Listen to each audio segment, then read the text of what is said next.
আজকেও আমরা মামিয়েতে বেরিয়ে পড়লাম। হ্যাঁ, কোথায় যাচ্ছি বলো তো? তো পুরো ভিডিওটা দেখতে থাকো, সবটুকুই তোমাদের সঙ্গে শেয়ার করব। তো জিরাট গিয়েছিলাম, জিরাট আমাদের ভিডিও অফিস, তো ভিডিও অফিস থেকে যে জিরাটের পাশেই জিরাট গোপালপুর বলে একটা জায়গা আছে, সেখানে হচ্ছে আমার বৌদির বাপের বাড়ি। যে বৌদি দেখতেই পাও আমার ভিডিওতে মাঝে বিশালে আসে, তো ওর বাপের বাড়ি। এই দেখো চলে এসেছি মামিয়েতে দুজনে। তো বৌদির বাপের বাড়ি প্রথমে গেলাম, তারপরে এই যে বৌদি নিয়ে যাচ্ছে হচ্ছে ফুলের বাগান, মানে বৌদির দাদার ফুলের বাগান আছে, তো আমাকে সেখানে নিয়ে যাচ্ছে। বৌদি, আমি, আমার মেয়ে, ভাইজি, চারজনাই বেরিয়ে পড়ি। আর বৌদিদের এখানে হচ্ছে পৌষ মেলা, মানে পৌষ কালী পুজো হয়েছে, তার উদ্দেশ্যে মেলা হচ্ছে। দূর থেকেই বাদাম ভাজার গন্ধটা পাওয়া যাচ্ছে, বেশ ভালো লাগছে। আর এই হচ্ছে মা কালী, সবাই একটু প্রণাম করে নিও, ভিডিওটা প্রচুর শেয়ার করে দিও, তোমাদের সবার মঙ্গল হোক, এটুকুই চাইবো ভগবানের কাছে। এই যে ফুলের বাগানে চলে এসেছি। আচ্ছা, তোমাদের কাদের কাদের ফুল গাছ পছন্দ হয় একটু কমেন্টস করে জানিও তো।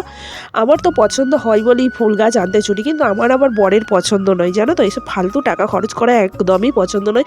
আমাকে বলে 10টা টাকা ইনকাম করতে হলে তুমি বুঝতে যে কতটা কষ্ট হয়, তাই তুমি ফালতু পয়সাগুলো খরচ করো, কিন্তু শখটা কোথায় মেটাবো বলো? একটা জিনিস দেখাই বন্ধুরা, এরকম সিঁদুর গাছ, এটা ফল ধরেছে, মানে এই ফল থেকে হবে। এই যে এটা সিঁদুর গাছ, কি সুন্দর লাগছে। এইদিকে বাগান আছে। এখানে কমলা লেবু গাছ আছে, কমলা লেবু ওই দিকে লাউ গাছ আছে। তো চলো কি কি ফুল গাছ নিচ্ছি তোমাদের সঙ্গে সবটুকুই শেয়ার করবো। এখানে মেয়ে আমাকে ফুল গাছ ধরতে দিচ্ছে, আর আমি এই সময় ভিডিও করছি, তো ফুল গাছটা ধরতে পারিনি, ও রেগে টং হয়ে গেছে, কত হয় নতাই রেগে যায়।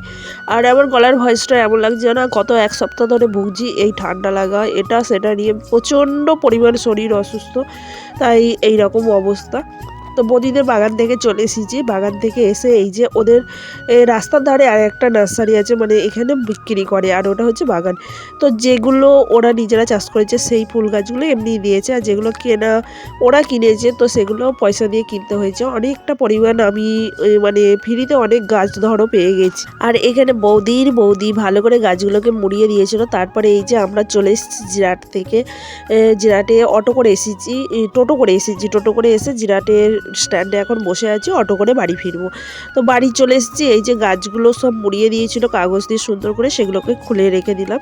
আর এই যে এতগুলো গাছ নিয়ে এসেছি, জানি না কবে টব জুটবে। প্লাস্টিকের টব রয়েছে, কিন্তু প্লাস্টিকের টব বলে রোদে বড্ড ফেটে যায়, তাই মাটির টব নিয়ে এসে বসাবো, জানি না কবে জুটবে। তো পুরো ব্লগটা দেখার জন্য তোমাদেরকে অসংখ্য ধন্যবাদ জানাই। যে যেখান থেকে দেখছো একটা কমেন্টস রেখে যেও। ভালো থেকো, সুস্থ থেকো, সাবধানে থেকো। চলো টাটা।